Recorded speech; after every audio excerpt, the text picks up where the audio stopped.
чували за Исус Христос? Слава Богу! Ами тогава ние каква евангелизация правиме? Евангелизацията евангелизираме хората, които не са чули за Господа, да дойдат до спасение. Но щом всички са чули за Господа, това е най-хубавото нещо. Значи той може да идва вече, нали? Словото се изпълни. Докато не чуят по цялата земя всички, няма да дойде Христос. Тук са чули в септември, слава да бъде на Неговото име, че са чули за Него. Вие сте чули за Него, но колко от вас го имат в сърцето си? Всички ли имате Христос в сърцето си? Слава да бъде на Него! Много се радвам. Тогава ние ще го прославяме, ще го хвалиме, ще го издигаме, щом всички имаме Христос в сърцето си, нали? Хайде сега обаче искам да ви насърча нещо.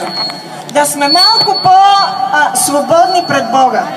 Защото се казва в Словото, че в небето е непрестанна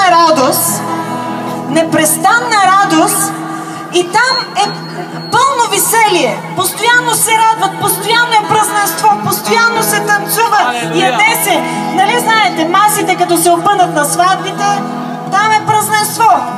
Ядеме, танцуваме и е хубаво, има музика. Същото и в небето.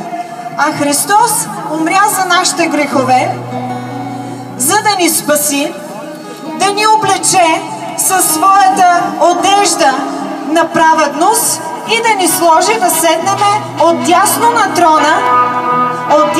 трона на трапезата в присъствието на нашия Отец, Татко, Баща. Така че, ако ние сме на трапезата, какво се прави на празненство? Празнува се, нали? Ядеме, танцуваме, играеме, пееме, хвалиме.